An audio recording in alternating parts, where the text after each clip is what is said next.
Assalamu alaikum and good morning. This is going to be the fourth video of this lesson, Lost Spring, and and part 2 of this lesson title, I want to drive a car. Let's begin to read. If you have any query, question, feel free to ask me on my WhatsApp number 7383759748. This is very nice lesson, very beautiful, very easy to understand. Let's begin to read together. Mukesh insists on being his own master. Mukesh doesn't want to be there on the track of his forefather. He doesn't want to be he doesn't want to involve himself in bangle making, and he wants to be his own master. I will be a motor mechanic, he announces. He says that he wants to be a motor mechanic. So he was asked question by the writer. Do you know anything about cars? I asked. Writer asked me if he knew anything about the car. I will learn to drive a car. He replied that he would learn to drive a car. He answered, looking straight into my eyes. He was there looking into the eyes of the writer. His dreams looms. Looms means looks. His dreams looks like a mirage amidst the dust of streets that fill his town Firozabad. His town Firozabad was highly polluted, and it seems that his dream is like a mirage which would never come true. And this Firozabad famous for its bangles, and Firozabad is known for its making bangles. Every other family in Firozabad is engaged in making bangles. People of Firozabad are busy in making bangles. It is their business. It is only their routine work. It is the center of India's glass blowing industry, where families have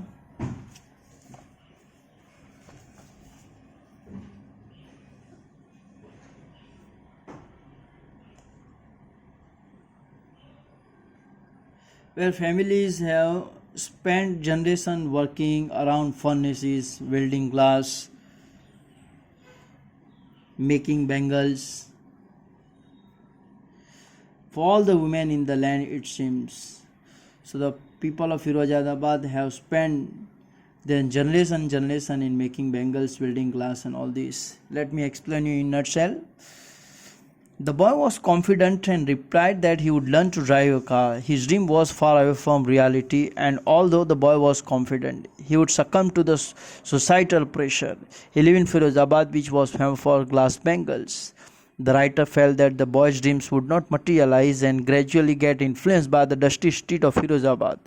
She wanted to say that as every family in the town of Firozabad was involved in the glass bangle industry, so would Mukesh do with the passage of time. She tells us that Firozabad was the main town of India for the glass blowing industry. The families had been involved in working at furnaces, welding glass, and making bangles for generations. They made so many bangles that it seemed that they made bangles for all the women of the world. Let's see, this is the explanation of the first paragraph, part 2. Mukesh families is among them. Yes, none of them know that it is illegal for children like him to work in the glass furnaces with high temperature, in dingy cells without air and light. That the law, if enforced, could get him all those 20,000 children out of hot furnaces where they slog their daylight hours, often losing their brightness of their eyes.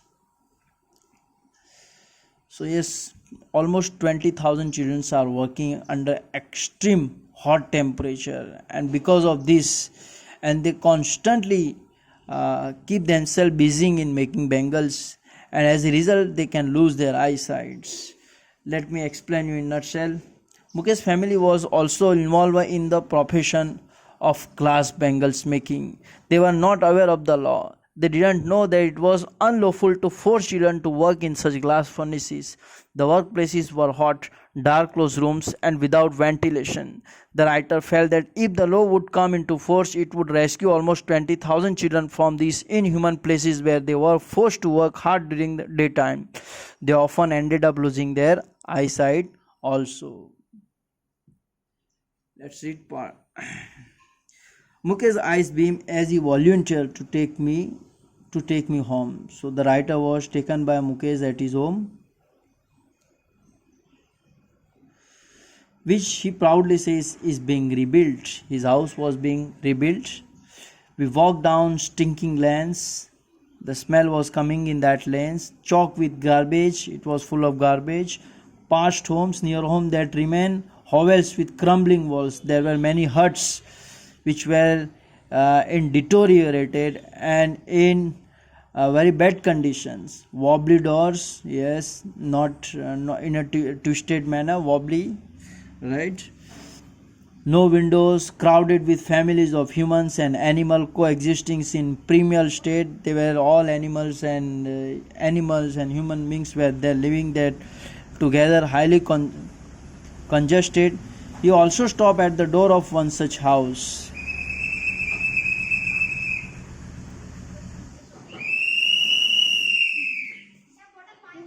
So Mukesh was happy as he took the writer to his home. He felt proud as he informed that it was being renovated. They walked down the street which were full of garbage and gave a foul smell. The streets were lined with slums which were unsteady. The walls were falling apart, the doors were unsteady. There were no windows and were full of families where people live along with animals. They reminded the writer of the prehistoric men who lived just like animals. Mukesh stopped in front of one such door. He hit it hard with his foot and pushed it open. We will begin. We'll begin. I will inshallah discuss the rest of the lesson in the very next video. Allah Hafiz.